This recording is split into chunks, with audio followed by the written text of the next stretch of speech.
Bismillahirrahmanirrahim. Assalamualaikum warahmatullahi wabarakatuh. Waalaikumsalam warahmatullahi wabarakatuh. Alhamdulillahirabbil alamin. Iyyaka na'budu wa iyyaka nasta'in.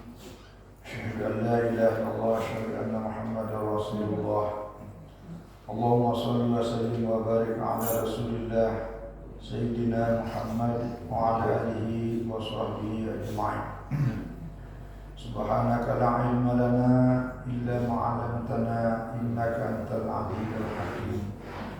Allahumma 'allimna bima jahilna wa dzakkirna bima nasina warzuqna fahman tsabita. Alhamdulillah, para jemaah Surah Babul Jannah dan warga komplek Dinasti Indah yang kami muliakan dan senantiasa dirahmati Allah Subhanahu wa taala. Alhamdulillah, kita senantiasa bersyukur, berterima kasih kehadirat Allah atas segala nikmatnya. Kita diberikan kesehatan dan kekuatan termasuk kesempatan. Alhamdulillah, kita sudah melaksanakan sholat subuh secara berjamaah. Kita lanjutkan pembahasan kita pada subuh hari ini. Ini masih tambahan keterangan sedikit tentang masalah kasar. Ya, pikir saya kemarin sudah selesai, kita pindah sholat jamaah. Ternyata masih ada sedikit yang saya kira penting juga. Ya, ini tentang ma yang menambal kasar. Jadi hal-hal yang tidak boleh lagi melakukan kasar ketika sedang musafir pada saat sampai pada batas waktu tertentu. Misalnya ayat al-musafir al-iqamata muddata muayyanah. Nah, ini kita sudah jelaskan kemarin. Jadi kalau orang sudah melaksanakan perjalanan panjang atau sedang posisi sedang musafir, nah ketika waktu-waktu tertentu dia sudah ada niatnya untuk tinggal pada waktu-waktu tertentu, maka itu sudah berakhir. Nah, ini dalil yang dijadikan dasar oleh para ulama dalam kaitan seperti ini adalah didasarkan pada hadis yang diriwayatkan oleh Imam Abu Dawud ya, dalam Musnad Tayalisi, bersumber dari Abu Hurairah radhiyallahu anhu. Annahu shalla ma'an Nabi sallallahu alaihi wasallam ila Makkah fil masir wal muqam di Makkah ila arba'in raka'atain. Jadi kata diriwayatkan dari Abu Hurairah radhiyallahu anhu, ia pernah salat bersama dengan Nabi sallallahu alaihi wasallam. Nah, ketika beliau datang ke Mekah ya, dalam perjalanan, lalu kemudian tinggal beberapa tertentu di Mekah itu. Sampai beliau kembali, beliau tetap melaksanakan salat selama 2 rakaat.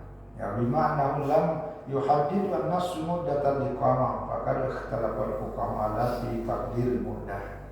Jadi dalam hadis ini hanya disebutkan bahwa ketika Nabi SAW yang pada dasarnya kan beliau sudah menjadi penduduk Madinah, walaupun beliau dari di Mekah, tapi ketika datang ke Mekah selama perjalanan itu sampai kembali lagi beliau tetap melaksanakan sholat selama 2 rakaat karena belum ada niatnya sama sekali untuk tinggal menetap di Mekah. Jadi selama tidak ada niat. Tapi dari hadis ini juga oleh para ulama kemudian menjadi berbagi pendapatnya karena tidak dijelaskan secara rinci. Sehingga artinya ketika ada niat tertentu untuk tinggal, maka batas waktu sebagai musafir berakhir dan dia wajib menyempurnakan sholatnya. Nah, inilah yang seperti yang sudah juga dijelaskan sebelumnya, beberapa pandangan ulama al-haq berbeda dengan ulama yang lain. Ya, seperti kalau dalam mazhab Imam Syafi'i yang selama ini yang kita pernah sampaikan, itu batas waktunya adalah selama 4 hari. Yang tani al-qasr idza nawa al-musafir iqamata 4 ayyam tamatan bilayaliha. Jadi kalau sudah sampai 4 hari 4 malam tinggal di situ, nah maka dia sudah berakhir masanya. Maka di saat seperti itu di hari hari selanjutnya kelima, 6 dan 3 seterusnya maka sudah tidak boleh lagi mengkasar. Dia mesti melaksanakan sholat sebagaimana mungkin, yaitu zuhur 4 rakaat, asar 4 rakaat dan seterusnya. Lakin aqamat li hajatin yatawakkau qadamha falahu al-kasr. Tapi kalau dia datang di suatu daerah untuk dalam rangka memenuhi hajatnya, jadi ada kebutuhan-kebutuhan yang dia harus penuhi, tapi selama tinggal situ karena yang dia niatkan adalah hajatnya itu, tapi hajatnya itu tidak terpenuhi sampai lebih 4 hari, maka dia masih dibolehkan mengkasar sholat. Bahkan ada riwayat di sini walau istamarra sini, walaupun dia tinggal selama tahunan, karena hajatnya yang dia maupun itu sebelum berakhir, maka dia tetap boleh mengkasar. Inilah yang terjadi dulu pada sahabat ketika menempuh perjalanan dari Madinah ke daerah wilayah perang. Nah, selama dalam peperangan itu kan belum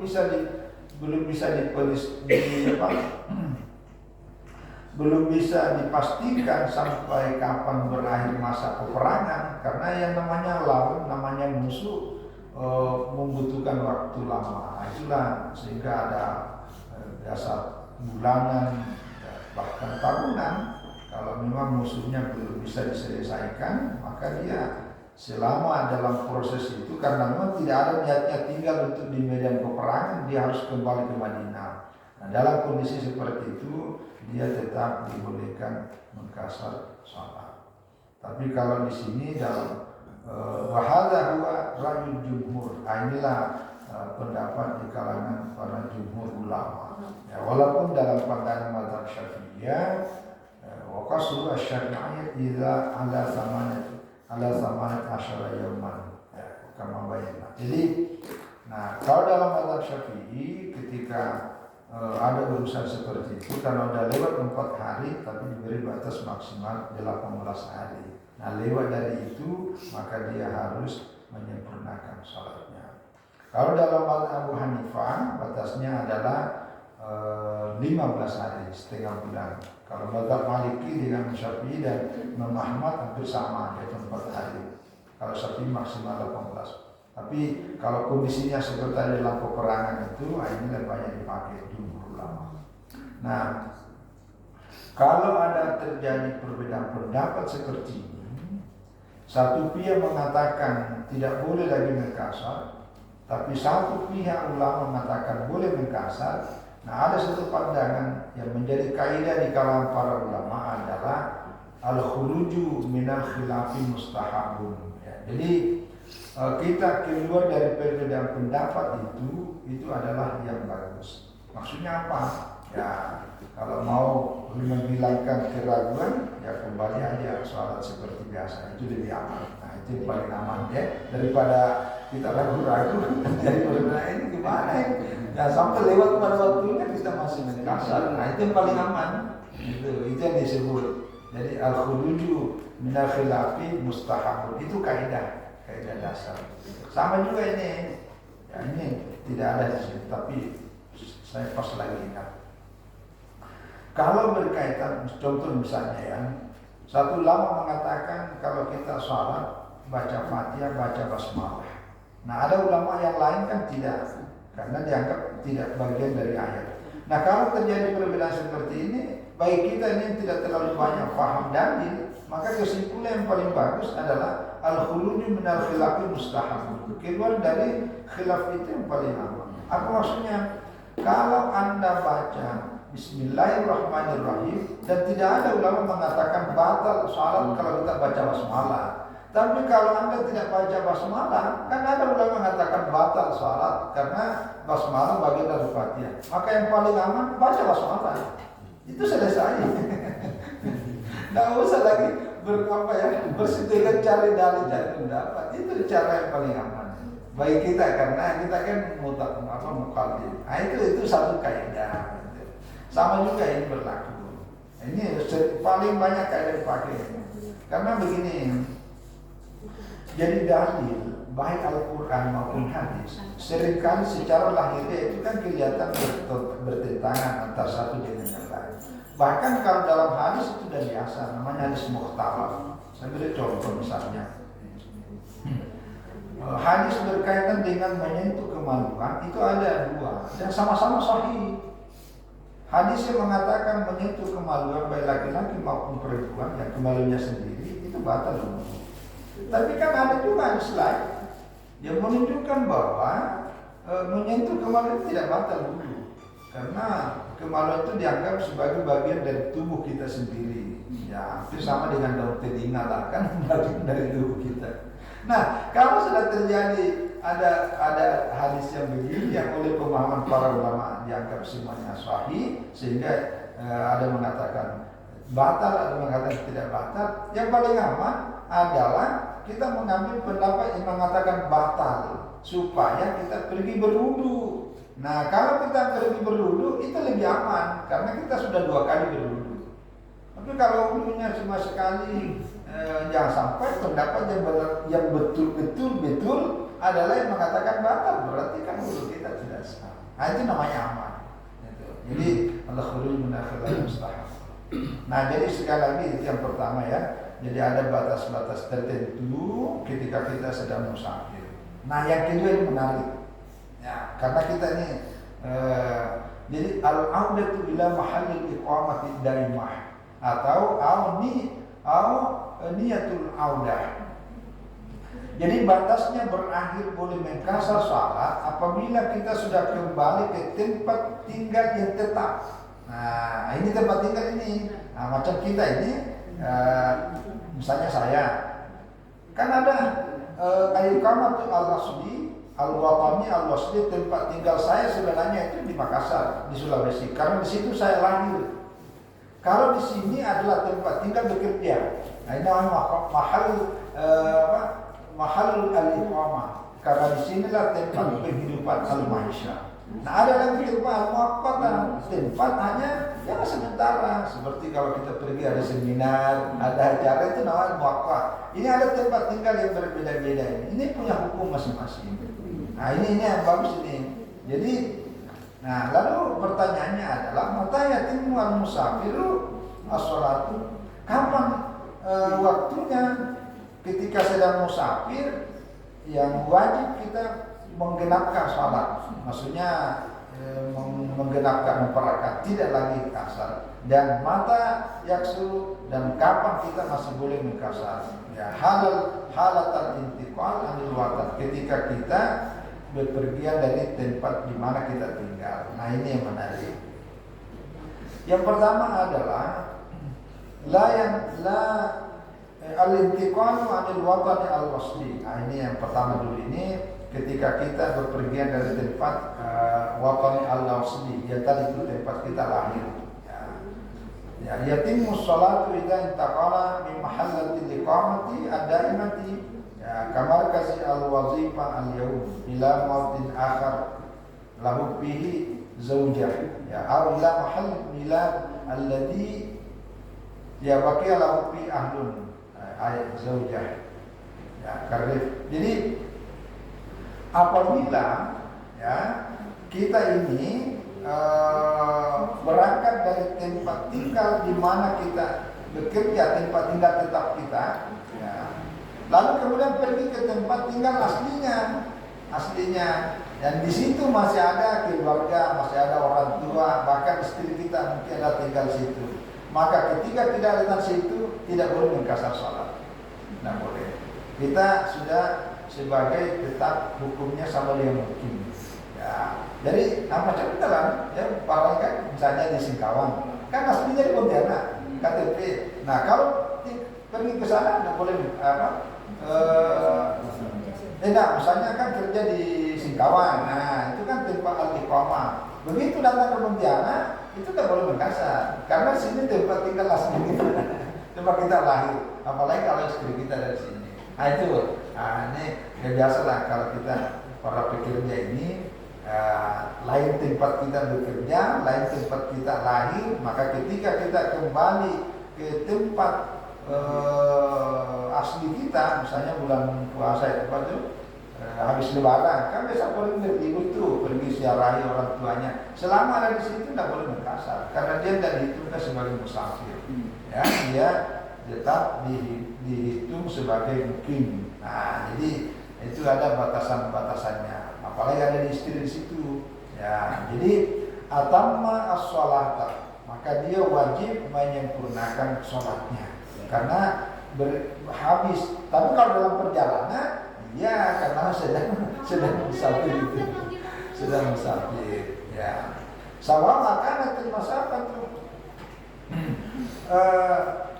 Sama kan itu masalah baina maqari al-amali awil azifati baina rif masalah al-qasri amla. Jadi sama saja jarak perjalanannya dia mencapai jarak perjalanan tempat di mana dia bekerja dengan tempat di mana dia dilahirkan itu sebagai tempat asalnya, dia mencapai jarak tempuh lebih dari waktu batas kasar itu misalnya 90 km ataupun tidak sampai, ya sama saja dia tetap mesti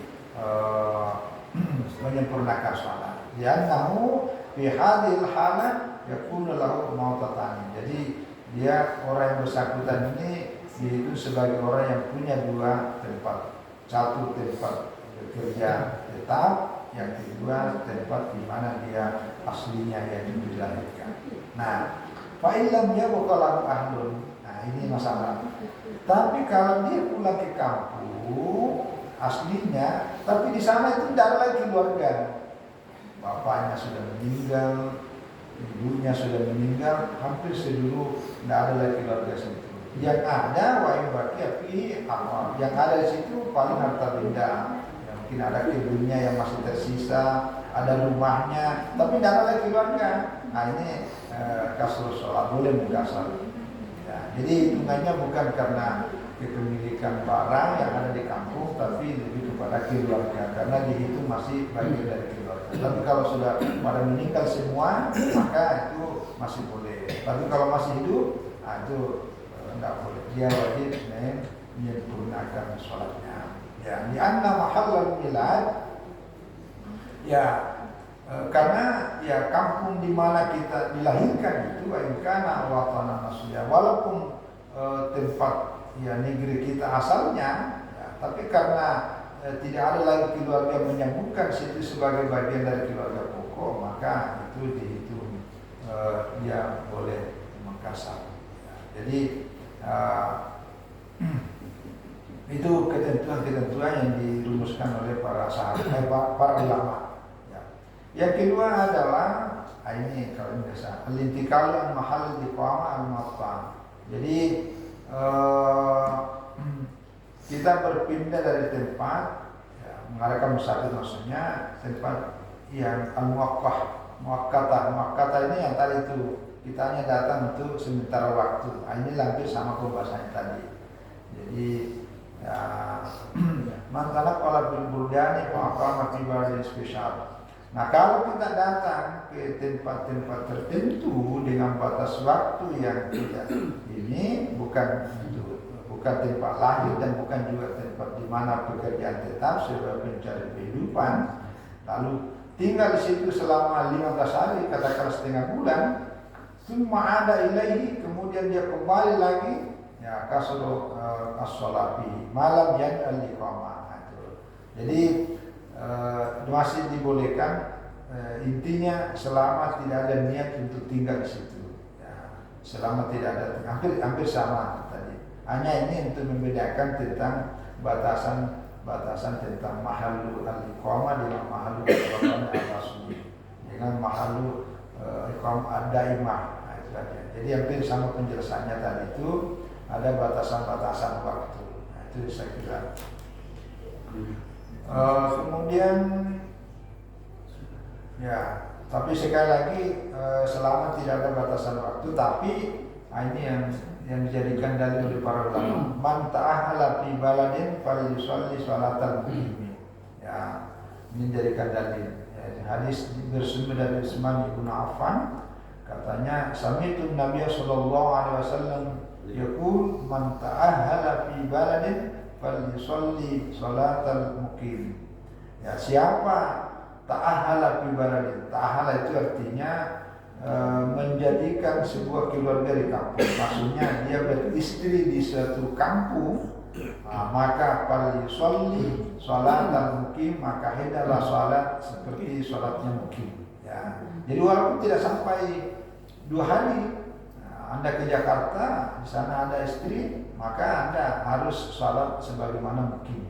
Ya, karena ini yang dijadikan dalil para ulama. Jadi tidak berlaku batasan-batasan hari itu. Karena hampir sama dengan tadi ke kampung halaman, di mana di situ masih ada orang tua, maka dia dihitung seperti penduduk asli. Nah, begitu juga kita bukan ke kampung halaman, tempat di mana kita sementara, tapi karena ada istri di situ sebagai bagian dari keluarga, maka dihitungkan sebagai orang yang mungkin berada di situ, maka dia mesti menyempurnakan sholatnya. Jadi tidak berlaku lagi kasar.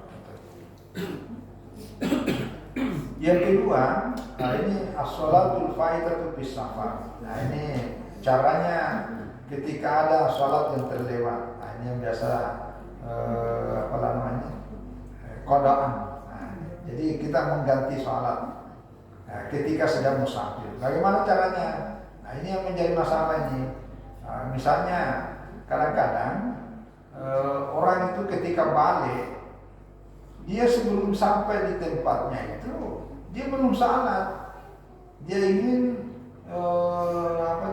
jamak takhir. Itu saya tidak boleh, karena kemarin kita sudah berikan dia dijelaskan bahwa apabila kita sudah masuk, jangankan sampai di rumah, masuk batas kampung di mana kita tinggal, maka batas sebagai musafir itu sudah habis. Maka di saat itu tidak lagi boleh menjamak salat. Nah, boleh berkasar, mesti disempurnakan. Nah, yang sering kalau terjadi seperti ini, nanti saya jamak setelah sampai di rumah, mana boleh? Tuh, tidak bisa. Maka yang sholat yang lewat itu harus dikodok. Itu harus, karena itu menjadi utang, Jadi misalnya kalau kita kasus di Pontianak ini karena batas kampung kita, atau kalau kemarin kita yang paling aman itu tadi kita mengambil yang paling aman ya, batas kota. Kalau dalam buku fikih itu kan batasnya qarya. Kalau kemarin kita jelaskan batasnya, pandangan para ulama kan banyak. Selama kampung dulu, kalau kampung-kampung kan jarak rumah itu kan berjarak jauh. Jadi selama tidak kelihatan lagi rumahnya, atau rumah-rumah yang ada di kampung itu berdempetan, kalau pandangan kita sudah hilang dari rumah-rumah itu, maka situlah boleh mulai mengkasar salat. Nah, itu juga mulai batas akhir ketika masuk. Tapi yang paling aman adalah batas wilayah kota. Kemarin kita contoh kalau mau ke Singkawang, nanti Batu Layang karena udah kota Pontianak udah lewat. Nah, itu udah masuk kubur raya, nah, situ boleh Makassar. Nah, begitu kalau wilayah ke sana, wilayah menuju bandara, ya batasnya situ Polda ya. Nah, Polda itu kan menyeberang itu seberang sudah kubur raya, begitu masuk sini Pontianak. Nah, begitu juga. Jadi kalau kita mau berangkat, udah lewat kota Pontianak, masuk kubur raya sudah boleh mengkasar sholat. Nah, itu. Jadi boleh mengkasar, misalnya dulu asar, atau boleh juga menjamak karena nanti hukumnya sama. Nah, begitu ya ketika balik. Nah, ketika balik sebelum menyeberang masuk wilayah kota Pontianak, jamak takhir di situ. Nanti sampai di rumah aman. Tapi kalau masuk di rumah nanti jamak takhir di rumah, itu masalah itu. Nah, inilah yang dikenal maksudnya. Nah, bagaimana cara mengganti? Nah, ini tapi ini sih tidak terlalu. Nah, cuma memang kita ya tidak ada salahnya asal mengingatkan. Jadi kalau kita mengganti salat yang 4 rakaat, nah karena kita lalai pada waktu sedang musafir, itu kan asalnya salat safar itu kan 2 rakaat. Maka ketika sampai di rumah itu boleh mengqadanya dengan 2 rakaat. Walaupun kita menggantinya pada saat kita di rumah mukim, tapi karena pada saat kita sedang musafir, ya mestinya kita lakukan 2 rakaat. Jadi zuhur ketinggalan, sudah masuk waktu asar, ketinggalan 2 zuhur, nanti kalau sudah sampai di rumah kita ganti hanya 2 rakaat. Karena lewat waktu salat itu pada saat kita sedang musafir. Nah, yang menarik ini dalam mazhab Syafi'i, jadi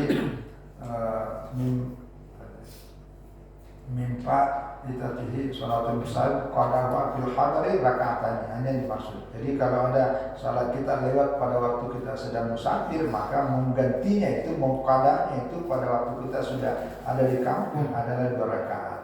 Nah, tapi kalau sebaliknya, nah ini jadi ya kama Pak itu bisa pada sebagaimana yang kita mengganti sebagaimana yang hilang pada waktu kita sedang musafir. Wa man faidati salatul hadari qadaha fi safari arba'an. Nah, ini kalau misalnya kita lagi tinggal di kampung, ada sholat yang lewat, lalu pada saat kita musafir baru ingat, wah kemarin sebelum saya berangkat ada yang saya tidak sempat, maka dalam posisi sedang musafir menggantinya adalah 4 rakaat. Tapi kalau salatnya karena kasar 2 rakaat, tapi menggantinya 4 rakaat. Karena yang lewat itu yang kita lewatkan tidak dilakukan adalah 4 rakaat. Jadi kebalikan. Jadi disesuaikan hilang pada kondisi apa.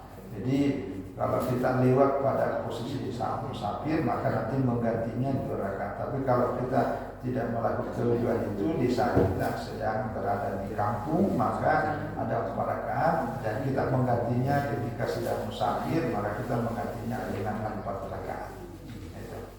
Nah, yang ketiga adalah as-sunnah fi safar. Bagaimana?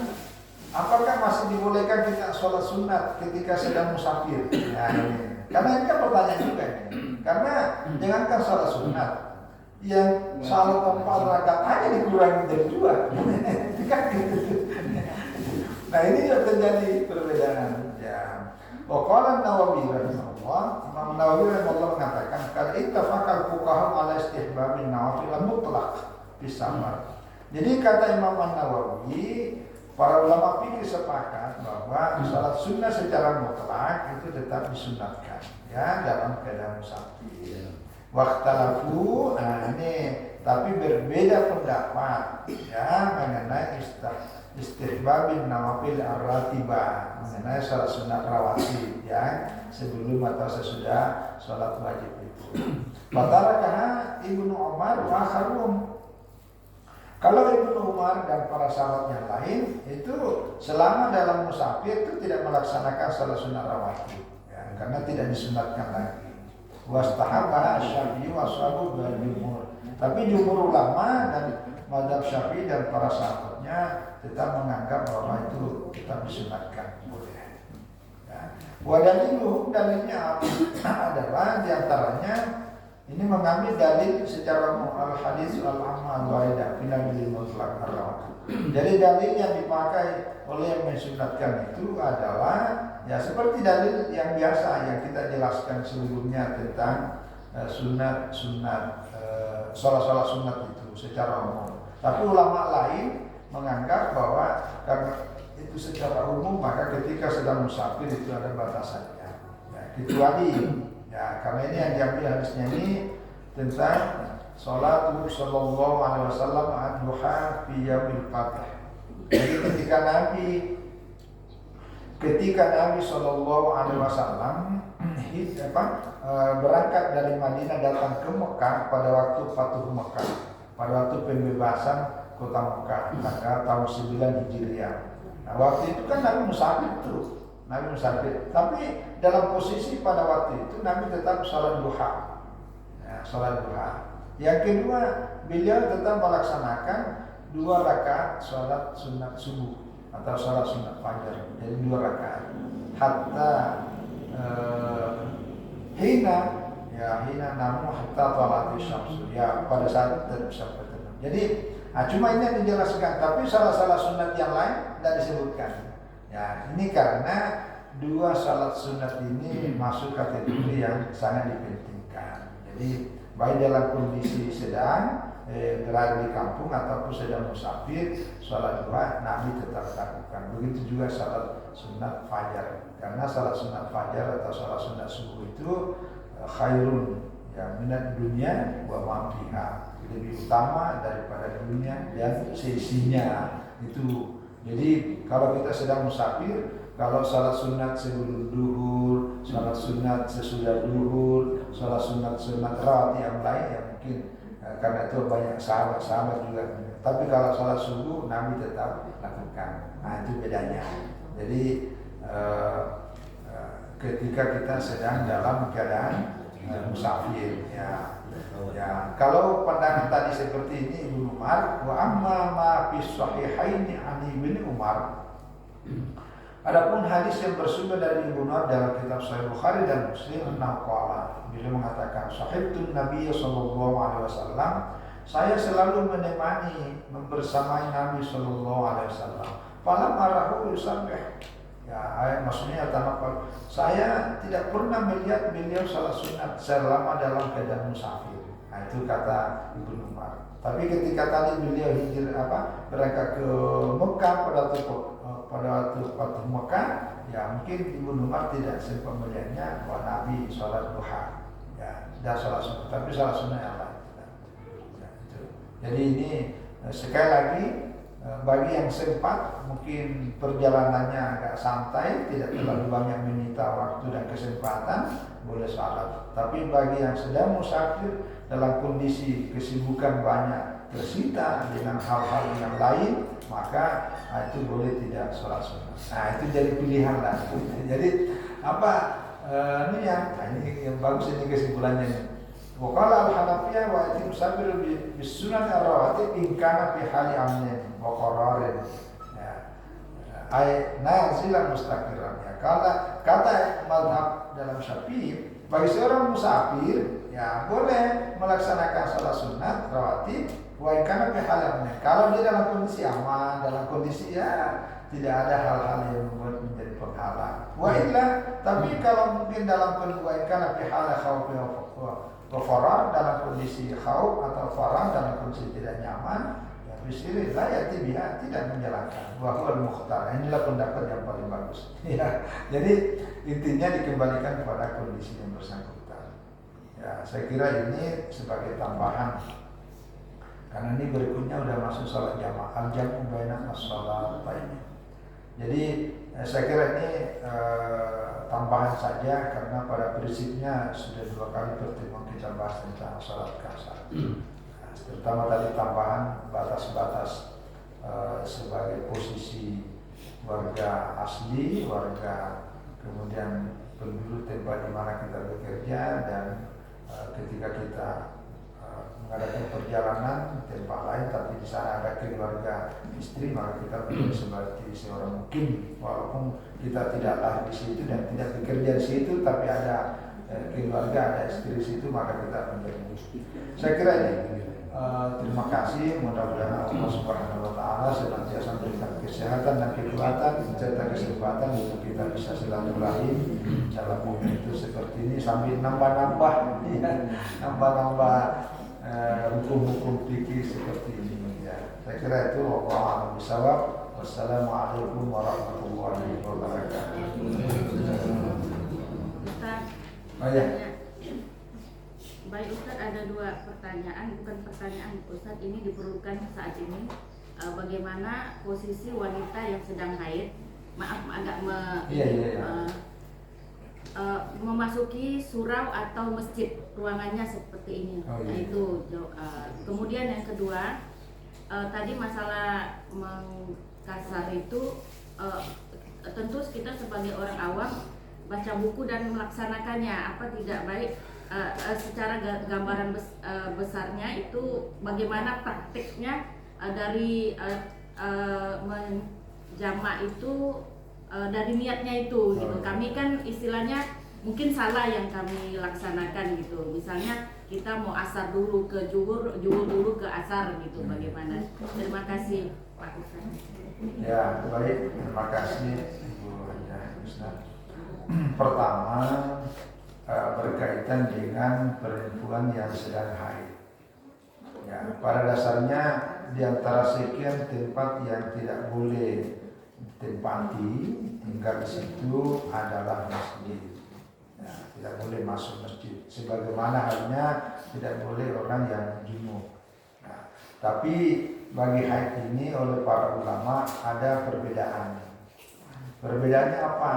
Perbedaan tentang kondisi darahnya. Ya, misalnya ada ulama yang berpendapat bahwa salah satu di antara ilatnya, maksudnya ilatnya itu alasan utama adanya hukum itu karena darahnya itu sebagai najis. Ya, kan darah haid ini kan najis dan itu tidak boleh dibawa ke dalam masjid yang tempat suci.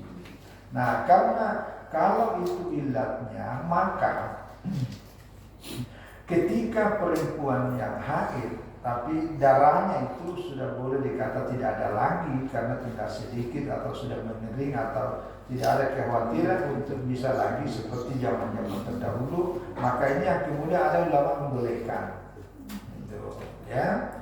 Itu kalau ilatnya yang dipakai batasan diharamkannya itu karena ada darahnya yang masih itu, maka itu dibolehkan. Yang kedua, kalau ulama dalam perspektif yang tidak hanya pada ilat semata-mata secara najis secara lahiriahnya, tapi dia melihat tentang aspek kekotoran itu, maka ini lebih hati-hati.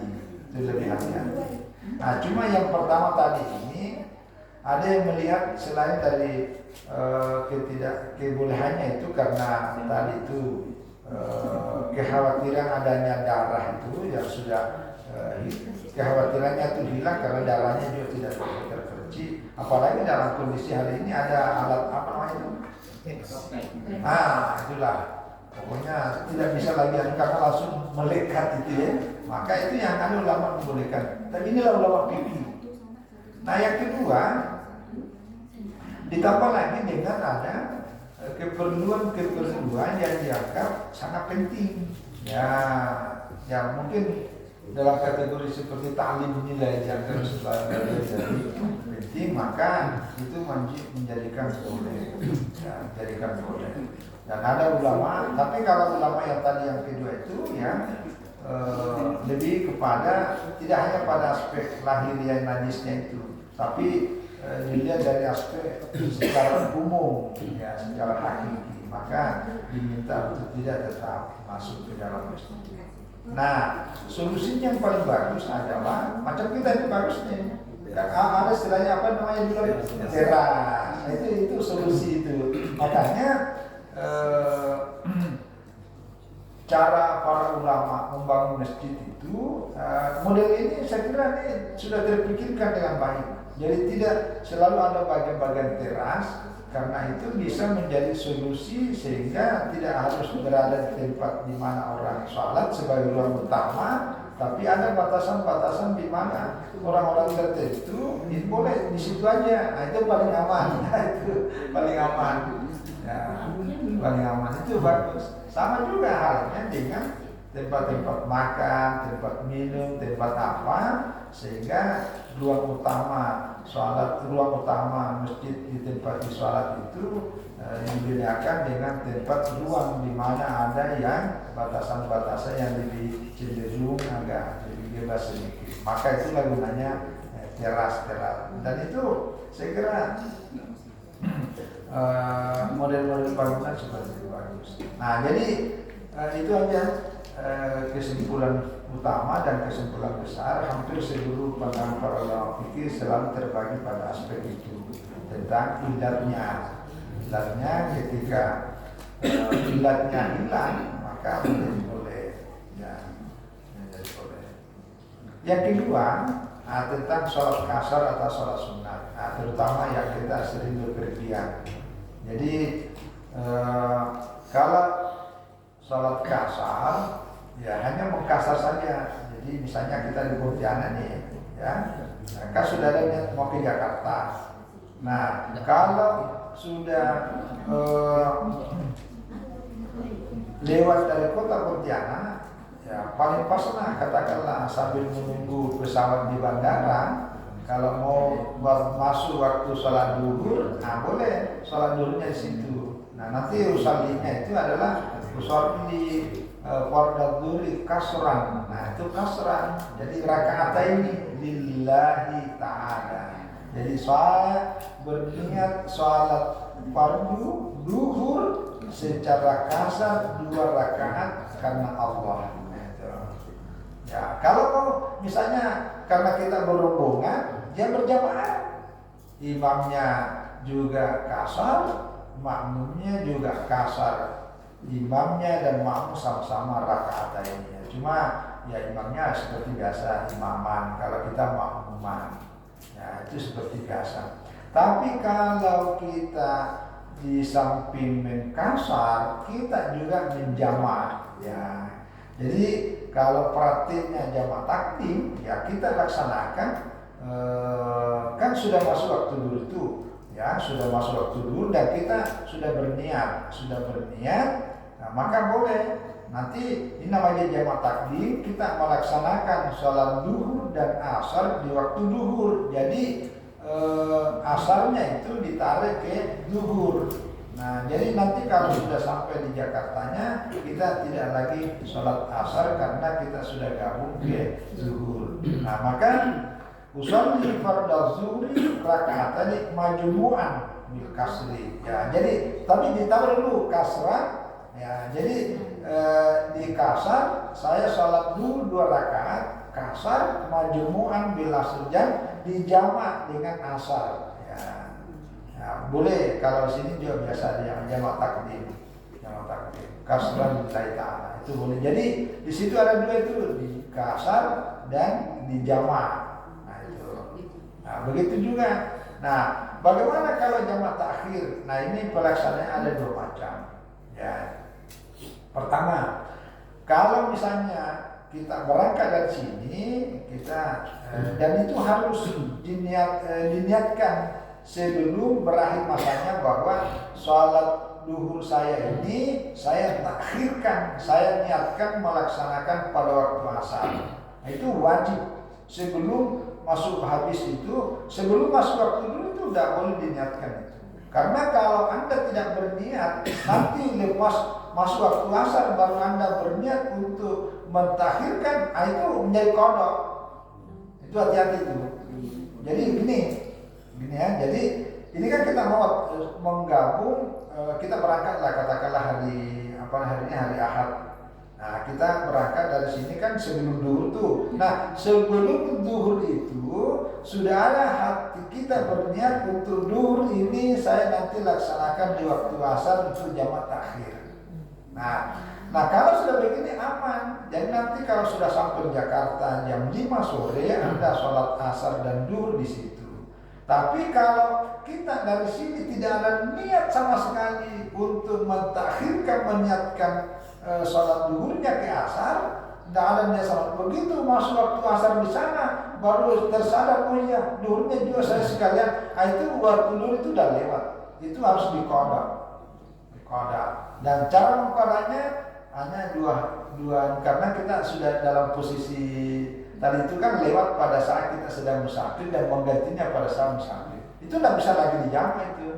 Nah, itu penting sekali niatnya itu. Jadi niatnya itu, waktu niat itu ada 2. Kalau mentakhir ya, jadi niat pada waktu sebelum masuk waktu itu kita sudah niatkan sampai nanti sebelum berakhir waktu duhurnya. Yang kedua, kalau menjamak takhir ini itu niatnya pada waktu takbiratul ihram. Nanti ada penjelasan nanti khusus untuk jamak itu. Ya, jadi pada waktu takbiratul ihram itu sudah masuk, sudah diniatkan memang untuk menjamak salat ini, ya, salat itu prakteknya. Nah, kalau jamak takhir ada dua pelaksanaannya. Pertama sama pelaksanaannya dengan jamak takdim. Jadi kita berniat menggabungkan sholat duhur dengan asar, dilaksanakan di waktu asar masing-masing 2 rakaat. Yang dilaksanakan pertama adalah sholat duhur 2 rakaat. Lalu setelah itu kita salam. Nah boleh diiqamat, boleh juga tidak diiqamat. Karena nanti ada penjelasannya. Ada yang berpendapat bahwa ya cukup 1 kali iqamat karena sudah dilaksanakan di dalam 1 waktu sehingga dihitung 1 waktu. Tapi ulama yang lain menyebutkan tetap kita disunatkan iqamat, tidak diadzan karena sholatnya 2 maka iqamatnya juga 2. Nah gitu. Tapi pelaksananya ya dipakai istilah tertib. Apa maksudnya tertib? Karena sholat duhur lebih awal, lebih dahulu daripada sholat asar, maka pelaksananya duhur 2 rakaat, kasar dan jamaah. Berjamaah misalnya setelah 2 rakaat salam, nanti iqamat, baru sholat asar lagi 2 rakaat. Satu. Cara yang kedua ini juga boleh, ya, jadi tidak usah bertengkar. Yang didahulukan adalah sholat asar 2 rakaat. Setelah salam, iqamat, baru melaksanakan sholat duhur 2 rakaat itu dijamaah. Jadi kasar dan jamaah itu juga boleh. Ya, karena waktu yang ada adalah waktu sholat asar. Karena tidak ada lagi waktu sholat duhur. Itu. Maka yang dilaksanakan yang masih ada waktunya. Yang waktunya sudah lewat karena dia diikutkan, maka dilakukan di belakang. Tapi ini pandangan ulama fikih dua-duanya boleh. Karena ini pernah kejadian ini. Dulu saya pernah ketika ada rombongan kita ke Malaysia, pas itu di perbatasan lama maksudnya salat asar. Nah, saya diminta imam, ya saya imam. Begitu jamaahnya, Ustaz ini yang mana dulu? Ya boleh kalau saya sholat dulu asar dulu. Karena waktu asar masih ada, waktu dulu udah habis. Enggak lah, ya harus dulu.